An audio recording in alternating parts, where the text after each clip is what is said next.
سارے دوروں سے افضل ٹائم ہے۔ اس کا مطلب یہ ہے کہ دنیا کے بدترین آدمی بھی اگر پائے جائیں مگر سرکار کا تعلق پایا جائے تو بدترین آدمی جو ہے وہ نظر انداز کیے جاتے ہیں، سرکار کے تعلق کو اولویت مل جاتی ہے۔ اب اگر اعداد و شمار کیے جائیں، آج اتفاق سے ووٹوں کے ایام ہیں، کل ووٹیں ہوئی ہیں اس ملک میں، تو ووٹوں کی قیمت تو آپ سمجھتے ہیں۔ اگر اس وقت ووٹ کرائے جائیں تو مسلمانوں کو 1/3 بھی میسر نہیں آتے، تو پھر یہ دور افضل کس طرح ہے؟ کہ بے شک ایک بھی ووٹ میسر نہ آئے پر میرا ووٹ جو محبوب کے ساتھ ہے۔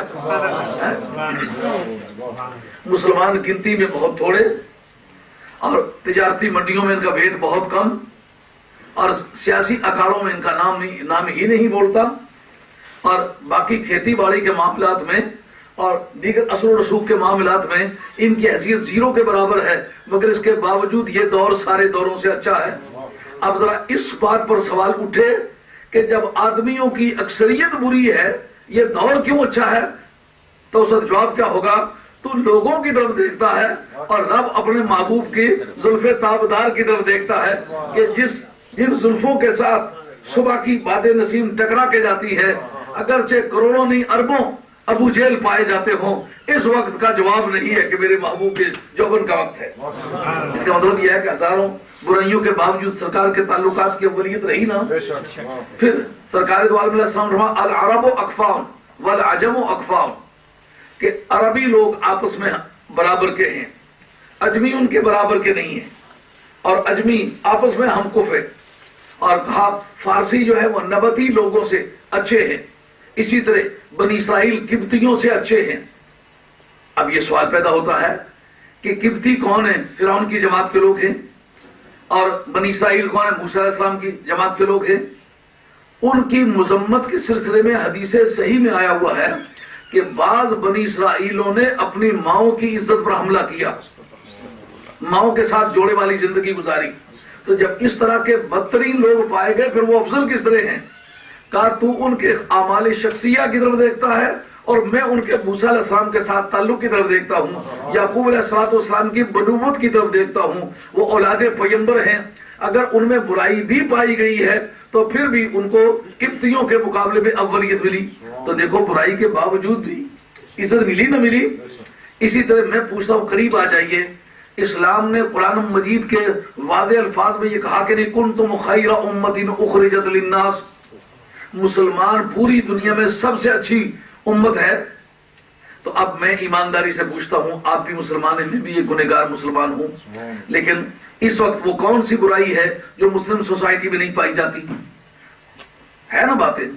جھوٹی شہادتیں دیتے کہ نہیں؟ جن علاقوں میں معاشی غربت ہے دودھ میں پانی ملاتے کہ نہیں؟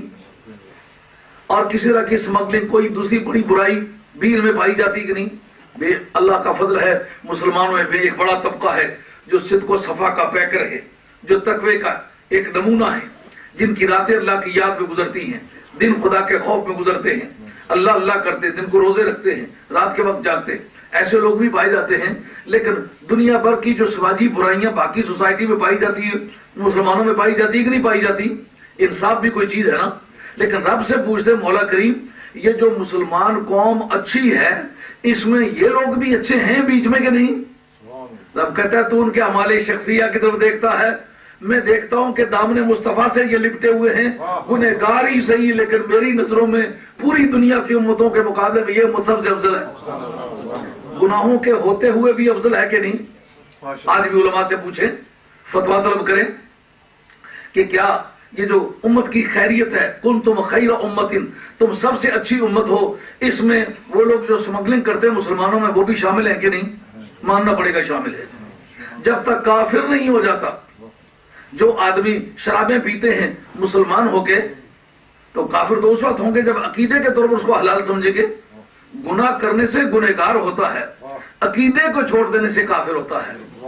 اعمال کی وجہ سے کفر تسلیم کرنا یہ معتزلہ کا مذہب ہے، اہل سنت کا مذہب نہیں ہے۔ اسی لیے تو ہمارے اندر بچھوڑے ڈالے ہیں کہ ذرا کسی سے کمی بیشی ہوگا یہ کافر ہے، نہیں، اس وقت کافر ہوگا جب ضروریات دین کا انکار کرے گا۔ عقیدے کی بنیاد پر آدمی کافر ہوتا ہے، اعمال کی بنیاد پر کافر نہیں ہوتا۔ یہ بات ہمیشہ یاد رکھنی ہے۔ تو اب اس نتیجے پر ہم آ کر کے پہنچیں گے کہ کیا دنیا بھر کے جو مسلمان جتنے برے کام کرتے ہیں، جو قرآن مجید نے کہا یہ سب سے اچھی امت ہے، ان کو بھی بیچ میں ڈھال کے یہ اچھی امت ہے، یہ ان کو نکال کے کہ نہیں ان کو ڈھال کے، کیا مطلب نکلے گا؟ کہا اگر یہ اتنے برے آدمی نظر آتے ہیں تو تمہیں وہ آدمی نظر نہیں آتے جن کی راتیں اللہ کی یاد میں گزرتی ہیں، دن خدا کے خوف میں گزرتے ہیں، کتاب اللہ سنت رسول اللہ کی خدمت کرتے ہیں، رات ذکروں میں گزارتے ہیں، گریہ ازاری میں گزارتے ہیں، والذین یبیتون لربہم سجدا وقیاما، کبھی سجدے کی حالت میں دیکھے جاتے ہیں، کبھی قیام کی حالت میں دیکھے جاتے ہیں۔ تو شنیدم کے در روز امید و بین بدارہ بنے کا ببخشد کریم، وقت ایسا آنے والا ہے جب اللہ تعالیٰ برے انسانوں کو اچھے انسانوں کی وجہ سے بخشے گا، لیکن ایسا نہیں ہوگا کہ برے انسانوں کی وجہ سے اچھے انسانوں کو جہنم میں بھیج دے، یہ نہیں ہوگا۔ اس سے بات پتہ چلی نا کہ کبھی ایسا بھی ہوتا ہے کسی ذات کے اپنے اندر اکرمیت بزرگی نہیں ہوتی، کسی دوسرے کی وجہ سے بزرگی مل جاتی ہے۔ اب بنی اسرائیل جو تھے ان کے اپنے اندر تو تمام برائیاں پائی گئیں، لیکن کس وجہ سے ان کو کہا انی فضلتکم علی العالمین، یا بنی اسرائیل اذکروا نعمتی التی انعمت علیکم وانی فضلتکم علی العالمین، اے اولاد یعقوب تم میری ان نعمتوں کا ذکر کرو، ان نعمتوں کو یاد کرو جو میں نے تمہیں مرحمت فرمائی ہیں۔ اب اصول تفسیر یہ ہے جس حکم وصف پر مرتب ہو اس وصف کو اس حکم کے لیے علت کا درجہ حاصل ہوتا ہے۔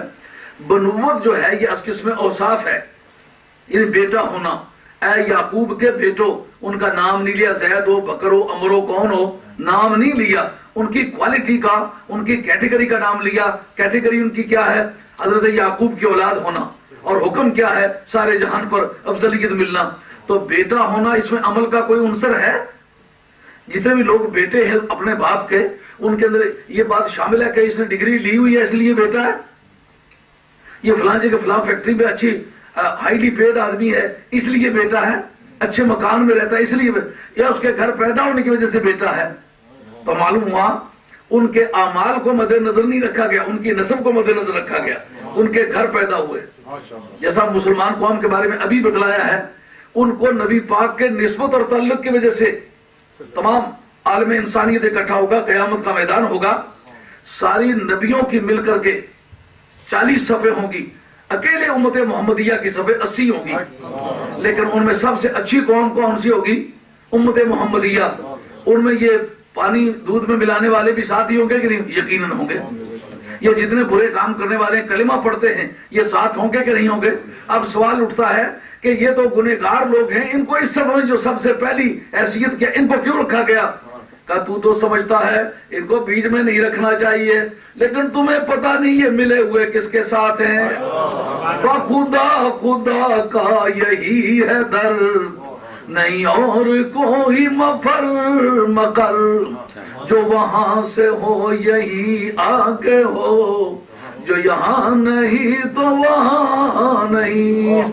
یہ جو ان کو عزت ملی ہے یہ حضور علیہ السلام کی بارگاہ سے ملی ہے، حضور کی بارگاہ سے مل جائے تو رب کی بارگاہ سے مل جاتی ہے۔ کیوں جناب؟ من نکل آئے کہ نہ آئے، ان کے ذاتی کردار کو اس میں کوئی دخل نہیں، سرکار کے تعلق کو دخل ہے۔ اس لیے قوم بطور قوم کے قیامت کے میدان میں امت محمدیہ سب سے افضل ہے۔ سمجھ میں آ گئی نا بات؟ ان کا اپنا شخصی کردار نہیں، سرکار کے تعلق کی وجہ سے۔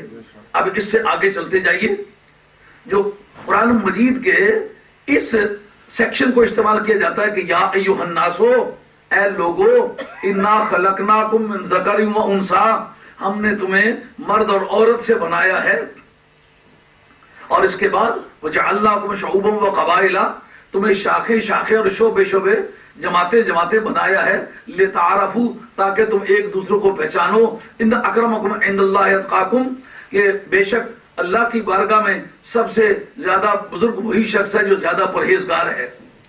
میں یہ پوچھتا ہوں اگر اس کو قاعدے کلیے کے طور پر استعمال کیا جائے تو اگر نبی کے تمام اعمال کو الگ کر دیا جائے، تقوی کو الگ کر دیا جائے، پھر افضل کون ہوگا؟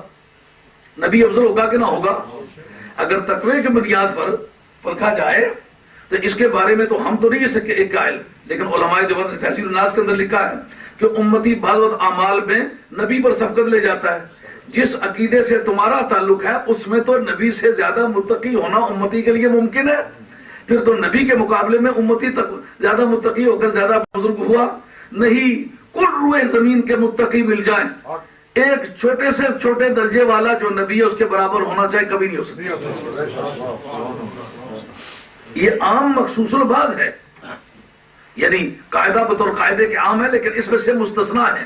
اگر کسی سے پوچھا جائے تم افضل ہو یا تمہارا ابا افضل ہے، تم حاجی بھی ہو، نمازی بھی ہو، غازی بھی ہو، تلاوت بھی کرتے ہو، حافظ بھی ہو، عالم بھی ہو، اور شب و روز دین کے کاموں میں لگے رہتے ہو، تمہارا باپ نماز کا سبق بھی نہیں جانتا، تم افضل ہو یا تمہارا ابا؟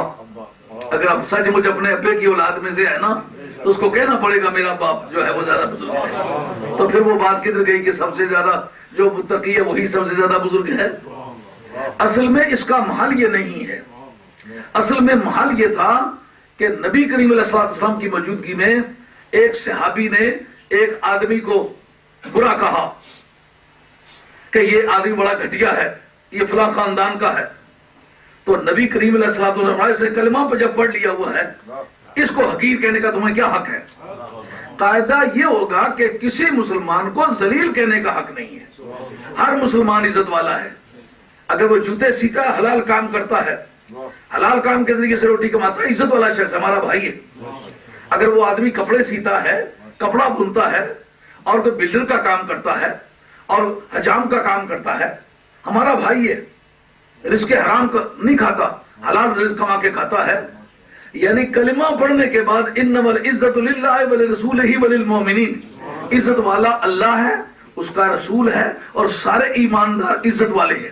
یہ دراصل آئیڈیا تھا عربوں میں، جس کی تردید میں یہ آیتیں آئی ہیں. اور میں یہ کتابیں ساتھ اس لیے لایا ہوں تاکہ آپ کے سامنے کتابوں کے ذریعے سے اور قرآن مجید کی باقی آیاتوں کے ذریعے سے آپ کے سامنے یہ مسئلہ رکھا جائے. گزشتہ جمعے میں نے آپ کو ایک قاعدہ پیش کیا تھا کہ ہر جو مفسر ہے، محدث ہے، وائز ہے، مقرر ہے، اس کی ڈیوٹی ہے کہ قرآن اور حدیث کا ایسا ترجمہ کرے کہ جس آیت یا جس حدیث کا وہ ترجمہ اور تفسیر کر رہا ہے وہ ان آیتوں یا ان حدیثوں کے ترجمے سے نہ ٹکرائے کہ جن کے ترجمے اور تفسیریں مانے جا چکے ہیں. اگر ایک کا ترجمہ کرنے سے دوسرے کا انکار لازم آئے تو پھر یہ کیا ہوگا؟ یہ اس قسم کفریات ہوگا. یہ کفر کی قسم کا کام ہے. اور قرآن مجید نے کفریات کی لسٹ میں اس کا بھی ذکر کیا ہے. افتؤمنون ببعض الکتاب وتکفرون ببعض، کیا تم کتاب کے کچھ حصے پر ایمان لاتے ہو اور کچھ حصے کا انکار کرتے ہو؟ یہ کب کہا؟ جب کچھ حصے پر ایمان لاتے ہیں. اس کا مطلب کچھ حصے پر ایمان لانے والا اس وقت تک مومن نہیں ہوتا جبکہ باقی حصے پر بھی ایمان نہ لائے.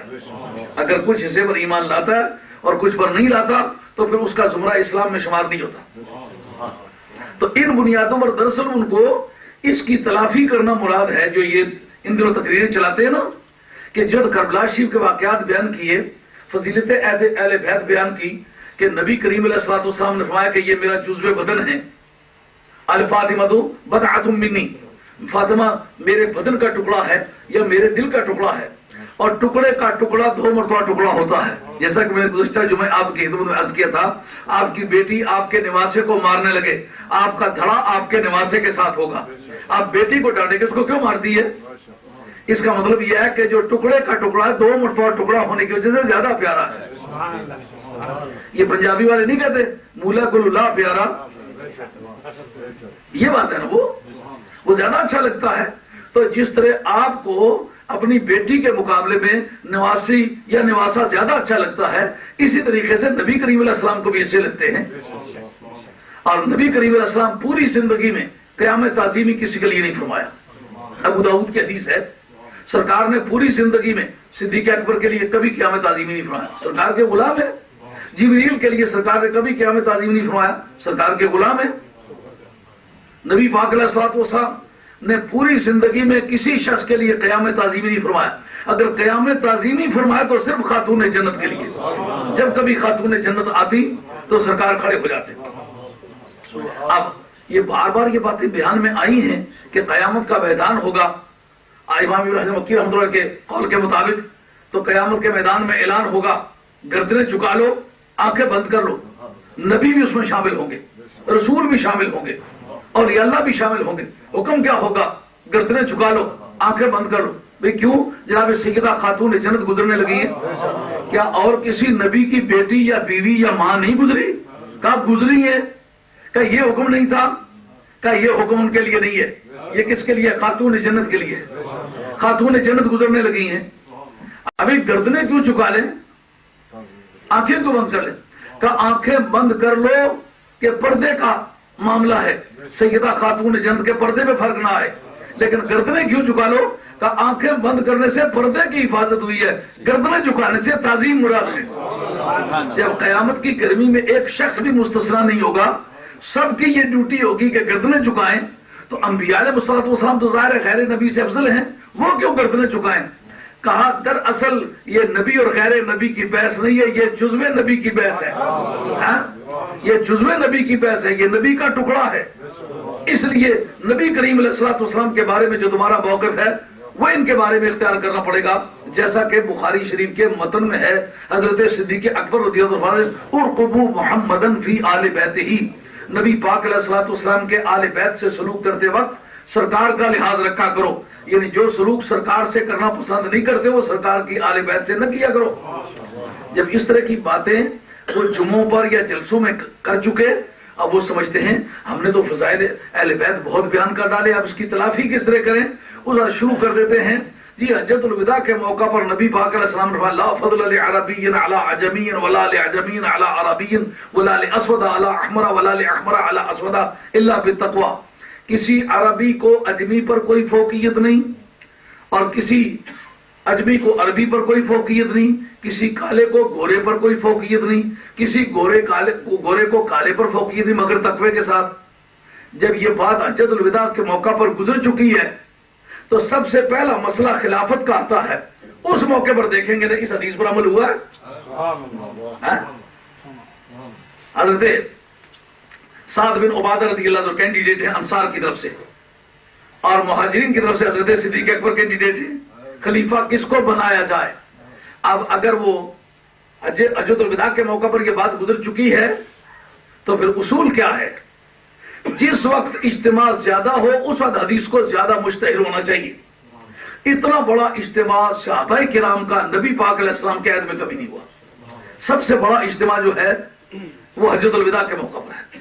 نبی پاک علیہ السلام نے وہی پہلا اور آخری حج کیا، اس کے سوا حج کیا ہی نہیں. یہ جو حجوں کی رسلیں اب لگی ہوئی ہے نا، بیگم کہتی فلانی 5 حج کری ہے، میں جی سات نہ کرا ہمارے پیٹا نہ درد نہیں دور. مسجدوں میں مکھیاں بنا رہی ہیں، مدرسوں میں کتابیں نہیں ہیں، اساتذہ کو تنخواہیں نہیں دی جا رہی، ہزارہ طرح کے مشکلات، لیکن فیشن کس طرح پورا ہو. دیکھنا یہ ہے کہ آپ نے کام وہ کرنا ہے جو سرکار کے مشن کے لیے مفید ہو. امام مالک رحمۃ اللہ نے پوری زندگی میں ایک مرتبہ حج کیا. پوچھا دوبارہ کیوں نہیں کہ مدینہ شریف جا کر؟ ان کا ایک مرتبہ تو اس لیے کیا کہ فرض ہے، دوبارہ اس لیے نہیں چاہتا کہ مجھے ڈر ہے کہیں ادھر ہی نہ مر جاؤں، یہاں بیٹھا ہوا نبی پاک علیہ السلام کے شہر میں مشن کا کام کرتا ہوں. تو سرکار دو عالم علیہ السلام کا حجۃ الوداع کے موقع پر شریک حج ہونا، قیادت فرمانا بہت بڑی اٹریکشن تھی تمام حاجیوں کے لیے. مسلمان بڑے پیمانے پر اکٹھے ہوئے، وہ سب صحابہ کرام رضوان اللہ تعالی مجمعین تھے. اگر سب سے بڑا اجتماع ہے، اتنے بڑے اجتماع میں وہ حدیث روایت ہوتی ہے، تو یہ بخاری میں کیوں نہیں ہے، یہ مسلم میں کیوں نہیں ہے؟ کیونکہ اتنے زیادہ راوی تو کسی دوسرے حدیث کو نہیں مل سکتے جو حجۃ الوداع کے. ہاں فنی طور پر بڑی قابل غور بات ہے، جس حدیث کو سب سے زیادہ راوی ملے اور اس کی شہرت ایسی ہو کہ پوری دنیا کے جتنے ریپرزینٹیٹیو اکٹھے ہونے ممکن ہیں، زیادہ سے زیادہ اس تاریخ اکٹھے ہوئے، اور جتنے دانشور صحابہ ہیں سارے موجود ہیں، فقہا صحابہ سارے موجود ہیں، قراء صحابہ سارے موجود ہیں، فقہا صحابہ سارے موجود ہیں، اور جنگی جرنیل سارے موجود ہیں. تو جب اعلیٰ کوالٹیز کے رکھنے والے سارے کے سارے وہاں موجود ہیں تو پھر اس وقت ان معتبرات کے اندر یہ حدیث کیوں نہیں آئی؟ چلو اگر بفرض نہیں آئی تو یہ ضروری نہیں، لیکن ڈسکریشن تو مانگتی ہے اس بات کو، جو قوت تمیزی ہے وہ مانگتی ہے. اتنی بڑی شہرت تو امام بخاری یزید کو جنتی کہنے کے لیے دمشق جائے اور پوری بخاری میں ایک ہی روایت اس سند کے ساتھ ہے، دوسری روایت اس سند کے ساتھ پوری بخاری میں نہیں ہے، تحقیق کر کے چھوڑا ہے. پوری بخاری میں کوئی دوسری روایت اس سند کے ساتھ نہیں ہے، اکیلی روایت، اس کے لیے اتنا صبر کیا ہے.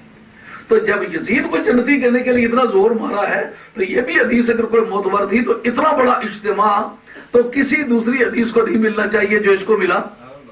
پھر یہ انہوں نے کیوں روایت نہیں کی؟ موقع آیا خلافت کا، اب فیصلہ کرنا ہے کہ کوئی اس کو سائٹ کرے گا ہی نہیں، اس کو پیش کرے گا ہی نہیں، اس سے احتجاج کرے گا کہ نہیں. جس وقت انہوں نے کہا ہم لوگ تو وہ ہیں کہ جنہوں نے نبی پاک علیہ الصلوۃ والسلام کے مشن کے لیے کام کیا ہے، اپنا وطن چھوڑا ہے. انہوں نے کہا وطن تم نے چھوڑا ہے، وطن ہم نے مہیا کیا ہے. وطن چھوڑنے والے کی وہ قیمت نہیں جو وطن مہیا کرنے والے کی قیمت. انہوں نے کہا ہم نے بیویاں چھوڑی ہیں. انہوں نے کہا تم نے مجبوری سے چھوڑی ہیں، ہم نے اختیار سے چھوڑی ہیں. تمہاری بیویاں تمہارے ساتھ آنے پر راضی نہیں ہوئی، تم چھوڑ کے آگے، اور ہم نے اپنی بیویوں کو صرف تمہارے بیانے کے لیے اپنی مرضی سے طلاق دی ہے. ان کا ہم نے جائیدادیں چھوڑی ہیں. ان کا جائیدادیں تم نے چھوڑی ہیں، مجبوری سے چھوڑی. ان جائیدادوں سے استفادہ نہیں کر سکتے تھے. اور مکہ شریف میں جائیداد تھی کیا؟ آج اگر 1400 برس گزرنے کے بعد بھی 2 کنال زمین وہاں ایسی نہیں ہے جس میں کوئی چیز کاشت کی جا سکے، تو اس وقت کیا ہوا ہوگا؟ اس ترقی یافتہ دور میں جبکہ زرعی ترقیات کے وسائل موجود ہے، مشینری موجود ہے، اگر آج مکہ شریف میں کوئی کھیتی باڑی نہیں ہے تو آج سے 1400 برس پہلے کہاں ہوئی ہوگی؟ لیکن ہمارا شہر تو سرسبز و شاداب ہے، یہاں باغات ہیں، پانی ہے، زمینیں ہیں، پھول ہیں، پھل ہیں، وسائل ہیں. اب تم نے وہ زمین چھوڑی ہے، ناکارہ چھوڑی ہے، جس کے اندر پیدا کچھ نہیں ہوتا تھا. روحانی طور پر، تقدس کے طور پر کتنے بھی بزرگ ہیں، لیکن پیداوار کے اعتبار سے اس میں کچھ نہیں پیدا ہوتا تھا. ہم نے وہ زمینیں دی ہیں جو دنیا بھر کی نعمتیں پیدا کرنے والی ہیں. کرتے کرتے دور تک چلے گئے. ہم سرکار کے لیے لڑے ہیں. انہوں نے کہا گھر چھوڑ کے لڑے تو اس کا مطلب تو یہ ہے اس کا گھر باری کچھ نہیں ہے، اس کو کوئی دلچسپی نہیں ہے. اس حالت میں لڑتا تو آسان ہے. ہمارے بیوی بھی تھی، بچے بھی تھے، خاندان بھی تھا، ضروریات زندگی بھی تھے، سب کو خطرے میں ڈال کے لڑتے رہے. برابر برابر کے دلائل چلے گئے. بالآخر ایک مسئلے پر آ کر کے بات رک گئی. اب وہ بات کہ کسی عربی کو کسی اجمی پر فوقیت حاصل نہیں. میں ان کو چیلنج کرتا ہوں ماں کے لال بنے. اس میرے سوال کا جواب لائیں. اس جگہ ان صحابہ نے جس وقت یہ بات پیش ہوئی کہ حضرت صدیق اکبر رضی اللہ عنہ سرکار الائمۃ من القریش کہ جو لیڈر ہیں، جو سربراہان مملکت ہیں، یہ قریشیوں میں سے ہوں گے، غیر قریشی نہیں ہو سکتے. اس وقت انہوں نے یہ حدیث کیوں نہیں پڑھی کہ لا فضل لعربی علی عجمین ولا لعجمی علی عربی ولا لاسود علی احمر ولا لاحمر علی اسود الا بالتقوی، کہ تقوی ہی کے ذریعے سے کسی کو بزرگی مل سکتی ہے. انہوں نے حضرت صدیق اکبر نے تقوی نہیں پیش کیا، قریشیت پیش کی. قریشیت نہ تقوی ہے، نہ تقوی کا حصہ ہے، نہ تقوی کے عوامل میں سے ہے، نسب کا نام ہے. اس جگہ آ کر کے جتنے انصار تھے وہ سرنڈر ہو گئے. ان کا ہم میں قریشی تو کوئی نہیں ہے، قریشی تو صرف وہی لوگ ہیں جو وہاں سے آئے ہیں. اس پر آ کر کے حضرت صدیق اکبر رضی اللہ عنہ کو خلافت عظمیٰ کا تاج پہنایا گیا اور آپ کو خلیفۃ المسلمین کہا گیا. تو نبی پاک علیہ الصلوۃ والسلام کی ذات بابرکات کے دنیا سے رخصت ہونے کے بعد سب سے پہلا اور اہم ترین فیصلہ جب ہوا تو نسب کی بنیاد پر ہوا ہے. ماں کے لال بنو. حدیث تو پڑھ پڑھ کے بیان کرتے ہو، اس کا جواب لاؤ پھر پتا چلے. تمہیں اس حدیث کو بھی حدیث سمجھنا ہوگا، اس حدیث کو بھی حدیث سمجھنا ہوگا. لیکن اس پر عمل ہوا وہ کیا تھی؟ اگر اس جگہ اس حدیث میں اتنا زور تھا، یہ معنی رکھتی تھی، اس وقت یہ کیوں حدیث پیش نہیں ہوئی کہ کالے کو گورے پر فوقیت حاصل نہیں، عربی کو اجمی پر نہیں، تقوی کے بغیر؟ یہ تو نسب تھی، نسب کے سوا کوئی چیز نہیں تھی کہ قریشی ہونا نسب کا نام ہے، کسب کا نام نہیں. قریشی کون ہوگا؟ جو قریشی گھر پیدا ہوگا. جیسا سید کے گھر پیدا ہونے والا سید، راجے کے گھر پیدا ہونے والا راجا، چودھری کے گھر پیدا ہونے والا چودھری، قریشی کے گھر پیدا ہونے والا قریشی. اس میں تقوی کو تو کوئی دخل نہیں. تو پہلا فیصلہ ہوتے وقت اس حدیث کے مضمون کو جب سامنے نہیں رکھا گیا تو اس کا مطلب یہ ہے کہ تم نے اب صرف آل بیت اطہار کے فضائل کو روکنے کے لیے ایک مہم چلائی ہوئی ہے. اصل تمہارے پاس مٹیریل کچھ نہیں ہے. اگر اور کچھ نہیں ہے تو اتنی بات آپ یاد رکھ لیں گے تو انشاءاللہ العزیز آدمی جتنی بھی تقریریں ہیں 5 منٹ میں خاک میں مل جائے. میں آپ کے سامنے اس وقت یہ بتانا چاہتا ہوں ان اکرمکم عند اللہ اتقاکم کے معنی کیا ہے. اس کے معنی کہ قیامت میں جب فیصلے کرنے کے لیے اعمال تلیں گے تو تقوی کی بنیاد پر جزا ملے گی. یہ بات قیامت کے بارے میں ہے، دنیا کے بارے میں ہے ہی نہیں. یہ میرے ہاتھ میں جو اٹھی ہوئی ہے یہ تفسیر ابن کثیر ہے. تفسیر ابن کثیر جو ہے یہ ابن تیمیہ کا شاگرد ہے عماد الدین ابن کثیر, اور اس کے بارے میں اپنے بزرگوں کے علاوہ جو ابن عبد الوہاب نجدی ہے جو ان کا پیر مانا جاتا ہے, اور تمام سعودی عربی میں ہر ہفتے میں 2-3 مرتبہ پروگرام ہوتے ہیں. شیخ الاسلام مجدد اعظم عالم اسلام کا سب سے بڑا مجدد. اب ایسے انسان کو مجدد کا حجز کا کام لوٹ مار اور حاجیوں کو لوٹنا اور ان کی پراپرٹی کو چھین لینا یہ ان کا مذہب تھا. تحفہ وہابیہ پڑھے, وہ اردو میں لکھی ہوئی کتاب ہے, پہلے عربی میں تھی, اس کے بعد عربی میں اسماعیل غزنوی نے اس کا ترجمہ کیا تھا, جس کے اندر لکھا گیا, ان سے پوچھا گیا کہ بتاؤ تم حج کرنے والوں کو لوٹ لیتے ہو, ان کی بیویوں سے نکاح کر لیتے ہو, ان کا سامان استعمال کر لیتے ہو, ایسا کیوں کرتے ہو؟ انہوں نے کہا وہ گھر سے چلتے وقت نبی پاک علیہ السلام کی قبر شریف کا ارادہ کرتے تو ہمارے نزدیک قبر کا ارادہ کر کے سفر کرے تو کافر ہو جاتا ہے, تو جب کافر ہو تو اس کی بیوی طلاق ہو جاتی ہے, مرتد ہو جاتا ہے, اسلامی حقوق سے محروم ہو جاتا ہے. اس لیے ان کا مال لوٹنا بھی وبا ہے, ان کی بیویاں ان کے نکاح میں نہیں ہوتی, اس لیے ان کی بیویاں چھیننے میں کوئی حرج نہیں. اس کو اس وقت مجدد اعظم کہا جا رہا ہے کہ اسلام کا سب سے بڑا مجدد, ان مسلمانوں کی عزت لوٹنے والا مسلمانوں کا سب سے بڑا مجدد ہے. تو وہ بھی اس تفسیر کے بارے میں لکھتا ہے کہ پہلے درجے کی معتبر تفسیر جو ہے وہ طبری ہے, ابو جعفر محمد بن ابن جری طبری, اور جن کا سنہ وفات 310 ہے. اور دوسرے درجے کی تفسیر معتبر ہے معالم التنزیل, اور تیسرے درجے پر یہ پورے عالم اسلام میں اس شخص کی وفات 774 میں ہے. دور حاضر کے کچھ اردو نگار دانشوروں نے لکھا ہے کہ یہ حنبلی مذہب کا ہے, مگر یہ ان کی غلطی ہے, ان کی اطلاعات میں خامی واقع ہوئی ہے. اصل میں یہ آدمی شافعی المذہب ہے. دعویٰ یہ کرتا ہے جیسا ہمارے وقت میں کئی لوگ وہابی ہیں نا, جو دعویٰ کرتے ہیں سنی انفی ہیں, عمل میں ہمارے ساتھ ہیں لیکن عقیدے میں دوسرے کے ساتھ ہیں. تو جب عقیدہ ان کا ہمارے والا نہیں ہے تو پھر ہمارے وہ کس طرح ہیں؟ ایک بیگم ہو کسی کی تو بیگم تو کسی کی کہلائے لیکن بالیاں لے کے پڑوسی کی پہنے, اور ایکسکرشن ٹرپوں پہ جائے کسی دوسرے کے ساتھ تو غیرت والا مرد اس کو سمجھتا ہے یہ میری ہے. عقیدہ تو بنیادی چیز ہے, عقیدے میں وہ ابن تیمیہ کے ساتھ ہیں اور عمل میں وہ ہمارے ساتھ قدم برابر کرنے کی کوشش کرتے ہیں, تو ہم ان کو اپنا کبھی نہیں سمجھ سکتے. وہ بھی اس شخص کو کہتے ہیں کہ اس جیسا کوئی آدمی نہیں. انہوں نے بھی اپنی کتاب میں بعد میں لکھا ہے کہ یہ مذہباً حنبلی ہے لیکن حنبلی نہیں ہے, یہ شافعی ہے. ڈاکٹر محمد حسین زابی نے یہ کتاب لکھی ہے التفسیر والمفسرون, 2 جلدوں میں ہے, یہ ریسرچ کی کتاب ہے. اس کے اندر یہ لکھا موجود ہے کہ یہ بندہ دعویٰ کرتا تھا میں شافعی ہوں لیکن عقیدے کے اعتبار سے طابق النال بالنال, ایک ایک کڑی اس کی برابر جاتی ہے ابن تیمیہ کے ساتھ, حتیٰ کہ مر کے بھی اس کے پڑوسی میں اس کی قبر بھی ہے دمشق میں. اور یہ جب اس کا ذکر کرتا ہے نا تو اپنے البدایہ والنہایہ میں تو ایسا پتہ چلتا ہے روشنائی کی بجائے عقیدت کے قطرے ٹپک رہے ہیں.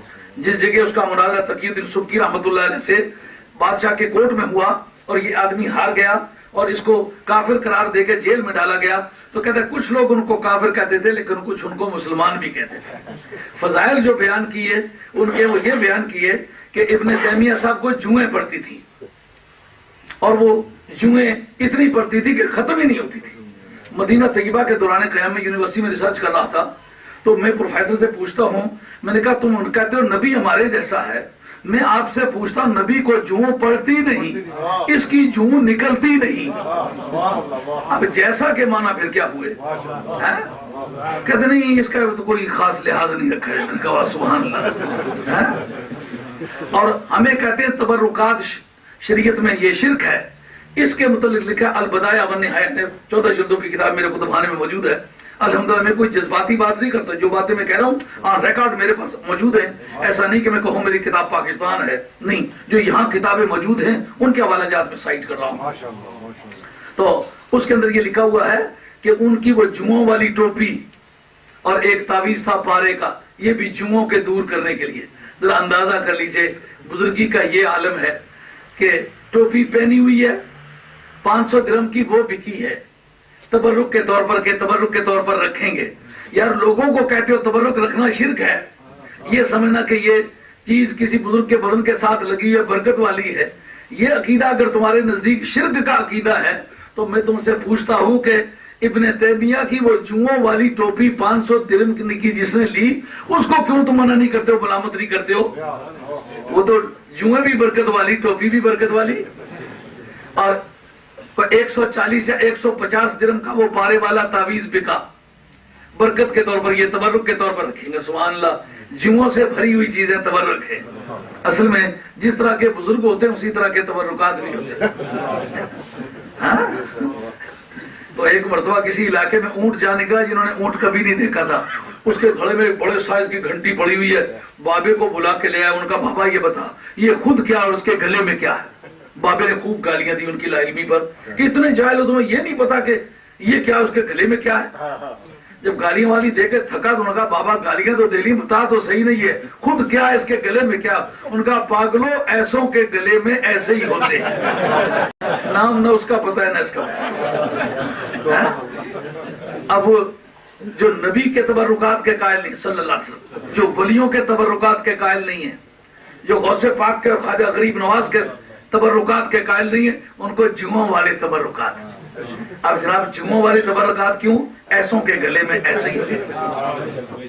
تو یہ جو ہے ابن تیمیہ کا شاگرد ہے، اور بہت شان کے ساتھ یہ وہی لوگ ہیں کہ جو کہتے تھے طلاق اگر 3 یک وقت دے دیا تو 3 نہیں ہوتی، 1 ہوتی ہے۔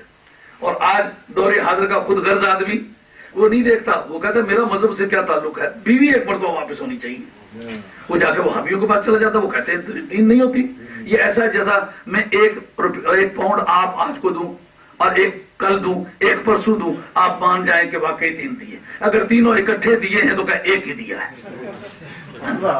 یہ ان کا عقیدہ ہے۔ اس نے بھی جناب اس پر کیا لکھا ہے، کہتا ہے یہ میرے پاس یہ جلد 4 ہے تفسیر ابن کثیر کی، اور صفحہ 259 ہے، اس کے اندر سورہ طور کی ایک آیت کی تفسیر کرتے ہیں، اور وہ آپ کو ملاحظہ فرمائیں اور دیکھیں اس میں کیا شان ہے۔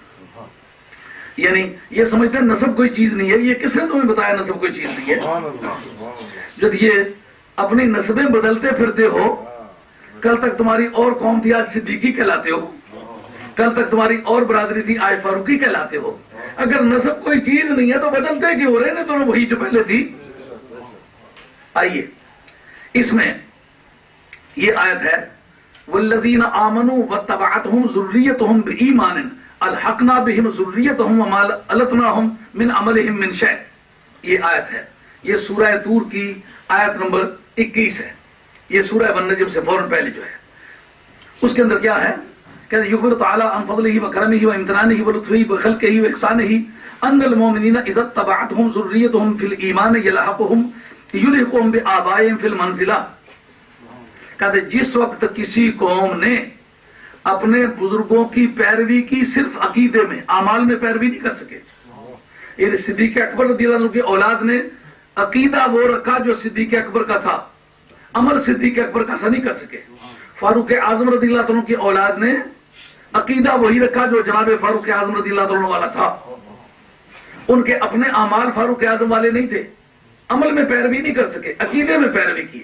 حضرت عثمان غنی رضی اللہ عنہ کی اولاد عمل میں پیروی نہیں کر سکی، عثمان غنی جیسی سخاوت نہیں کر سکے رضی اللہ تعالیٰ عنہ، اور نہ ان کے سے اقدامات کر سکے ہیں، صرف عقیدہ وہی رکھا جو حضرت عثمان غنی کا تھا۔ حضرت حیدر کرار کی وہ اولاد جو غیر فاطمی ہے وہ ان کی طرف منسوب ہوتی ہے، عقیدہ وہی رکھا جو مولا مرتضیٰ کا تھا، عمل حضرت مولا مرتضیٰ جیسا نہیں کر سکے۔ خاتون جنت کی اولاد جو خاتون جنت کے واسطے سے نبی پاک علیہ السلام کی اولاد تسلیم ہوتی ہے، عقیدہ انہوں نے خاتون جنت والا رکھا، عمل خاتون جنت والا نہیں کر سکے۔ ہوگا کیا؟ اس جگہ لکھتے ہیں کہ یلحقہم بآبائہم فی المنزلہ، کہ قیامت کے میدان میں جس کلاس میں ان کے باپ دادے تھے، یعنی صدیق اکبر کی اولاد باوجود گنہگار ہونے کے ان کو اٹھا کے اوپر لے جائے گا۔ اب جو صدیق اکبر تو پوری امت کا سرتاج ہے، ظاہر امت مسلمہ میں سب سے ممتاز مقام ان کا ہوگا، تو جب ان کے ساتھ جائے گا تو کئی ان سے زیادہ متقی ہوں گے جو پیچھے رہ جائیں گے، تو ان اکرمکم عند اللہ اتقاکم، پھر کیا معنی ہوگا؟ یہ عام مخصوص البعض ہے، یعنی اور اگر کوئی ضابطہ مانے نہ ہوا تو اس پر عمل کریں گے۔ اگر یہ قرآن مجید کی یہ بھی آیت ہے نا، اس کو بیچ میں رکھنا پڑے گا نا۔ اور امام الدین ابن کثیر کہتا ہے، میں اپنی طرف سے نہیں کہتا۔ اب صدیق اکبر رضی اللہ عنہ کی اولاد باوجود اعمال کی خرابیوں کے صدیق اکبر کے ساتھ جائے گی، فاروق اعظم کی اولاد اسی طرح ان کے ساتھ جائے گی، عثمان غنی رضی اللہ عنہ کی اولاد اسی طرح ان کے ساتھ جائے گی، مولا مرتضیٰ کی اولاد اسی طرح ان کے ساتھ جائے گی۔ خاتون جنت کی جو اولاد ہے اعمال کی کمزوریوں کے باوجود صرف عقیدے میں خاتون جنت کی پیروی کرنے کی وجہ سے خاتون جنت کے ساتھ ہوگی، اور خاتون جنت نبی مصطفیٰ کے ساتھ ہوں گے۔ اب کل انبیاء علیہ السلام سے جو اعلیٰ کلاس ہے وہ سرکار کے پاس ہوگی، خاتون جنت جب اس کلاس میں ہوں گے، ان کی اولاد ان کلاس میں ہوگی، تو پھر کئی اکرم کئی اتقا زیادہ متقی پیچھے رہ جائیں گے کہ نہیں رہ جائیں گے؟ پھر یہ عام مخصوص لباس ہوئی کہ نہ ہوئی؟ آئی بات خیال میں؟ آگے چلیے، وَإِن لَّمْ يُبْلِغُوا عَمَلَهُمْ وَإِن لَّمْ يُبَلِّغُوا عَمَلَهُمْ، اگرچہ ان کے عمل جو ہے اس درجے تک نہیں پہنچا سکے، کیوں ایسا ہوگا؟ کہ لِتَقِرَّ أَعْيُنُ الْآبَاءِ بِالْأَبْنَاءِ إِنَّهُمْ فِي مَنَازِلِهِمْ، ان دوستوں کو کی آنکھوں کو ٹھنڈا کرنے کے لیے جنہوں نے ساری زندگی اس کی رضا کے لیے گزاری ہے۔ اولاد سے لگاؤ تو ہوگا، اگر ان کی اولاد کو کم درجے میں رکھا جائے تو ان کو اذیت پہنچتی ہے، کہ ان کی آنکھوں کو ٹھنڈا رکھنے کے لیے پروردگار عالم ان کی اولادوں کو اٹھا کے ان کے ساتھ پہنچائے گا۔ جب نبی کریم علیہ السلام نے یہ فرمایا، جو میرے امتی کی ماں کہے گی یہ میرا بیٹا نہیں، باپ کہے گا میری اولاد نہیں، بھائی کہیں گے میرا بھائی نہیں، دوست کہیں گے میرا دوست نہیں، بیوی کہے گی، آئے تو سیدھا ڈائریکٹ بیوی کے اکاؤنٹ میں جاتا ہے لفافہ، لیکن یہ کہے گی میرا کچھ نہیں لگتا، میرا کوئی تعلق نہیں، سیپریشن ہو گئی ہوئی تھی، ہاں؟ لیکن قیامت کے میدان میں یہ کہے گی میں کچھ نہیں لگتی۔ اولاد کہے گی یہ ہمارا کچھ نہیں لگتا۔ نبی کریم علیہ السلام دیکھیں گے ان کا تو کچھ نہیں لگتا لیکن میرا امتی لگتا ہے۔ اب اس میں آپ بھی شریک ہیں، میں بھی شریک ہوں، اس کے آپ بھی امیدوار رہے، میں بھی امیدوار رہتا ہوں۔ اب بتائیں جس وقت کے یہ کہنے پر اس کلاس میں چلا جائے گا جو نبی پاک علیہ الصلوۃ والسلام کی امت ہے، تو نبی پاک علیہ الصلوۃ والسلام کی امت باقی ساری امتوں کے مقابلے میں اعلیٰ کلاس میں ہوگی کہ نہیں ہوگی؟ یہ گنہگار ہو کے بھی اعلیٰ کلاس میں ہوگا کہ نہیں ہوگا؟ پھر ان اکرمکم عند اللہ اتقاکم والا قاعدہ کدھر جائے گا؟ اس کا مطلب جو اللہ کی بارگاہ میں زیادہ متقی ہوگا وہ زیادہ بزرگ ہے، یہ قاعدہ ہے۔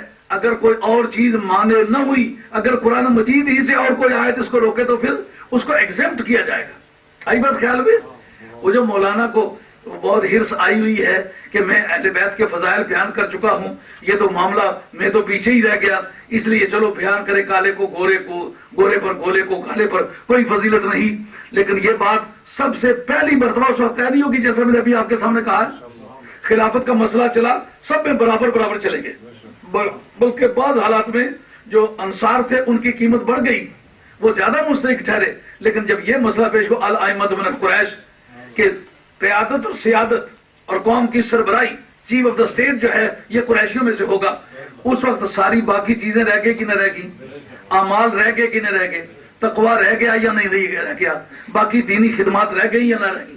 بے شک باقی ساری خدمات میں وہ کوالیفائی کرتے تھے اس سٹیٹس کو، مگر ان کو خلافت نہیں ملی۔ خلافت ملی ہے تو نسب کی بنیاد پر ملی ہے۔ اس کا مطلب یہ ہے کہ یہ قیامت کے میدان میں نامہ اعمال تولنے کے بارے میں ہے، وہاں ہم جو تولیں گے تو باقی چیزوں کو بیچ میں رکھ کے نہیں تولیں گے، اس کے تقوی کو لے کر کے تولیں گے۔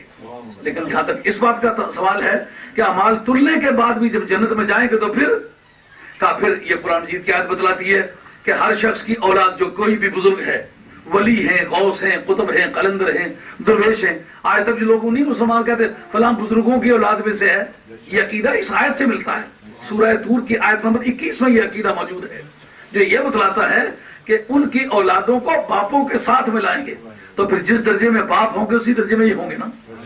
اب میں اس بیان کو ختم کر دوں، یہ ساری کتابیں اسی سلسلے میں لایا ہوا ہوں۔ یہ میرے پاس بیضاوی بھی اسی سلسلے میں لایا تھا کہ بیضاوی درسیات کی کتاب، بیضاوی میں بھی یہی بات لکھی ہوئی ہے، لیکن اب چونکہ وقت اختتام پذیر ہو گیا ہے، یہ باقی کتابیں علماء دیوبند کی بھی ساتھ لایا تھا۔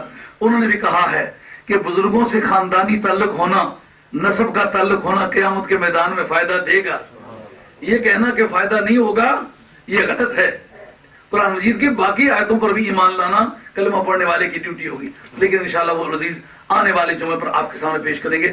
یہ صرف اس لیے کہ آپ یہ سمجھنے کی ضرور جسارت کریں کہ قرآن مجید کی کسی بھی آیت یا کسی بھی حدیث کا ایسا ترجمہ کرنا اسلام میں منع ہے کہ ایک آیت یا ایک حدیث کا ترجمہ تو آپ کر لیں لیکن باقی قرآن مجید کی آیتوں یا حدیثوں کا انکار لازم ہے.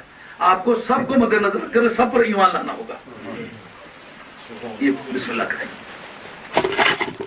ہاں، دوسری ضروری اعلانات یہ ہیں کہ اس وقت جو ہمارے دوستوں نے ہمیں اس نئی جگہ کے خریدنے کے سلسلے میں ہماری نذرانے پیش کیے ہیں وہ 2,80,000 پاؤنڈ ہو چکا ہوا ہے، اور ابھی میرا خیال ہے کہ کوئی 30,000 سے زیادہ وعدے ہیں.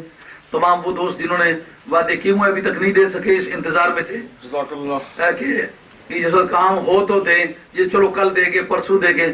اور کچھ لوگ ایسے بھی تھے جو یہ پروپیگنڈا بھی کرتے تھے ہمارے اپنے دوستوں میں، وہ جی شور پیسے پہ اکٹھے کرنے لگا، اکٹھے ہوئے لیکن نہیں چلے گئے.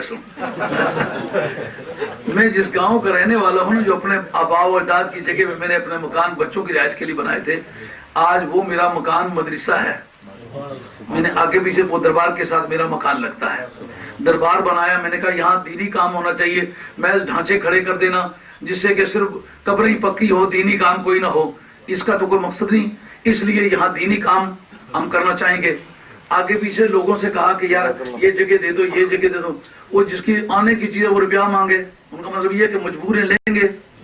پتہ چلا کہ لوگ نہیں دینا چاہتے. میں نے کہا لوگ نہیں دینا چاہتے، میں تو دے سکتا ہوں. اپنے بنے ہوئے مکان اس وقت سن 60 میں نے بنائے تھے. اس وقت پنڈی سے لے کر کے کہوٹے تک درمیان میں کوئی لینٹر والا مکان نہیں تھا. وہ پہلا مکان تھا جو لینٹر والا تھا، اور بڑا وسیع شہری سٹینڈرڈ کے مطابق بنایا تھا. اللہ کا نام لے کے اسی طرح پنکھے لگے ہوئے، فریج پڑے ہوئے، سامان پڑے ہوئے چھوڑ دیا کہ یہاں کوئی عالم دین جو رہے گا. آج اگلے پچھلے علاقے میں جب برقو بھارا کا کوئی ایسا موقع ہوتا ہے کہ عید نہیں پڑھی جا سکتی، کوئی جنازہ نہیں پڑھا جا سکتا، تو میری جگہوں میں رکھ کے وہ پڑھتے ہیں. اگر میں اپنے رہائشی مکان جو ہیں وہ راہ مولا میں خرچ کر سکتا ہوں تو لوگوں کے پیسے میں لے کے جانے والا آدمی کو میری تاریخی زندگی میں اس طرح کا واقعہ ہے تو کچھ بیچارے اس وجہ سے بھی احتیاط کرنے سے مدعشہ اور کنید نسیگ چن تو چلو نہ بھی ہے. خاص ویلا آیا تو ہوں خاص ویلا آ گیا ہے. ہوں تو پتہ لگ گیا وہ جمع بندے نے نہ جمع کرا نسنے اسے کوئی چانس نہیں. تو جگہ بھی جی ایسا سودا کری گیا ہے. بینک والے نے بھی کیا ویسے تو پیسے دے سا، اور جنہیں جنہیں دوستوں نے وعدے کی تھے مہربانی فرما کے تو وہ جلدی شامل کرو تاکہ اسی اس کام نو کریے. انشاءاللہ العزیز اس جگہ کام جو ہوگا بہت تسلی بخش ہوگا، اس لیے کہ کوئی پریشانی نہیں ہوگی. اس وقت میں بات کرتا ہوں بہت فراخ دلی سے کرتا ہوں، کیونکہ میں سمجھتا ہوں جتنے دوست آئے ہوئے ہیں عشق و محبت کے قیدی ہیں، وگرنہ یہاں آنے کا کوئی سبب نہیں. گاڑیوں کو ٹکٹ لگ جاتے ہیں، یہاں کوئی سیاسی دباؤ نہیں، کوئی برادری کا دباؤ نہیں. اور جو بات کرتا ہوں بڑے اطمینان سے کر لیتا ہوں.